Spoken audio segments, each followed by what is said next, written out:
Hi everyone, welcome to another Daily Cinephile vlog. And I feel like I haven't done a vlog inside the movie room in a while. But I was kind of thinking the other day about, movies. Movies. Yes, I'm always thinking about movies. But I was thinking specifically about movies, the first movie we have owned on certain formats. And, I was thinking I could probably look back and remember every film on every format. Granted, some of these are just not going to be talked about. I'm not going to talk about my Betamax of Raiders of the Lost Ark or my video CD of Back to the Future, because it's like those are the only two of that format I own. But I can definitely kind of go maybe as far back as VHS. Let me see if I know. The first VHS. So, I was probably too young if I can even remember at all what the first VHS I ever owned was. I know for a fact, where's my copy of... There's a video out there. What the heck? I don't even have it here. Alright, so I guess we don't have that anymore. I was going to pull out my Sleeping Beauty copy, but it doesn't seem like I have my Masterpiece Collection version here. I only have this special edition VHS, which is not the one.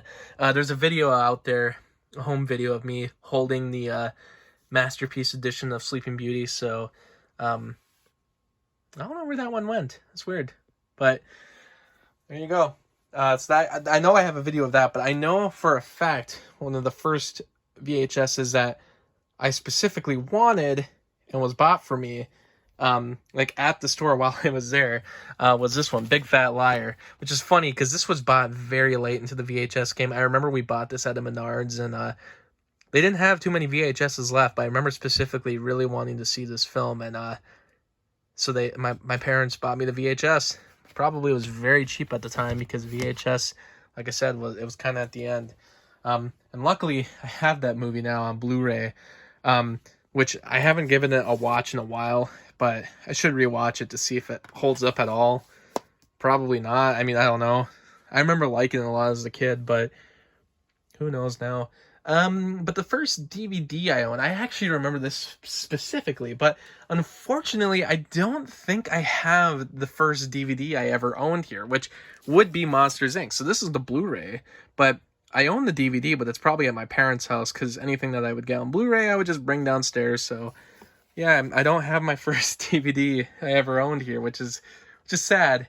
I probably should get it, but we actually got 2 DVDs that day. It was the day we got a DVD player as well. It's probably for Christmas, but let me look. I'm pretty sure I have that other DVD here. Yeah, there it is. Men in Black 2. And this is super cool because this was back when, it was always special if it was widescreen because they would do full screen editions of films. So getting the widescreen edition was special. And looking back now, why didn't we buy everything in widescreen? Because we're dumb. We were dumb people. We were dumb consumers. But it was that cool time where everything was 2 discs and tons of special features. Like, they just went wild. They're like, wait, we could put this much crap on a DVD versus VHS? Let's put a ton of stuff on there. Let's put the commentary. Let's go crazy with the special features. In fact, let's add a whole second disc for a movie that's really not that great. So I feel like this movie got watched a lot in the household, even though it's not a good movie. First one's way better, and I think the third one's even better. This one's goofy.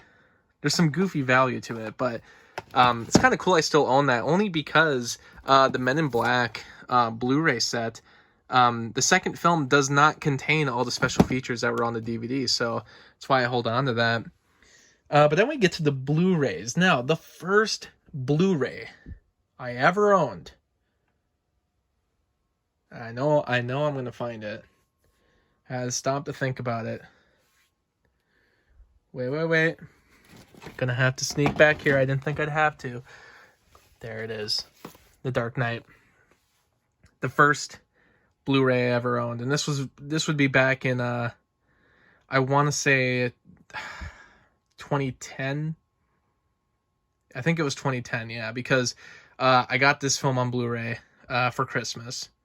Might have been my birthday, but I believe it was Christmas, because I remember I asked for a couple other Blu-rays from different family members, and one of them ended up being Inception here, so I got Inception around the same time, and I also got Toy Story 3 around that same time.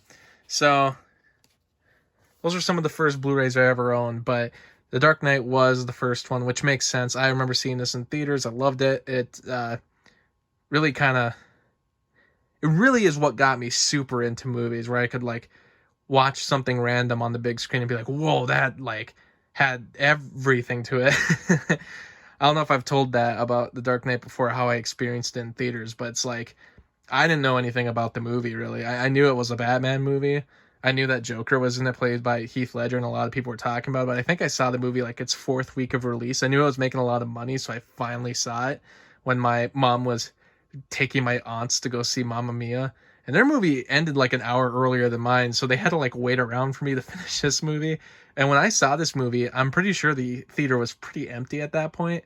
But God, was this a game changer for me, and obviously for, cinemas in general, or I mean for cinema in general. But yeah, and it's directly why I ended up watching Inception in theaters, and that movie even got me more into film, because I had heard Inception was by the guy who directed The Dark Knight, and I'm like, well, I got to check that out. And I know, let me see, just for fun, the 4Ks, which isn't too great of a story, to be honest. I just know that, here it is, Mad Max. There's a 4K disc included in here of Fury Road. So there you go. That is the first 4K disc I ever owned. This set's really cool, by the way. They got like a whole special feature on here just about the making of the Road Warrior. And another DVD about the Mad Max series. This is a good set, actually. But anyway, those are some of the first films I owned on separate formats, and don't really have much of a story beyond that.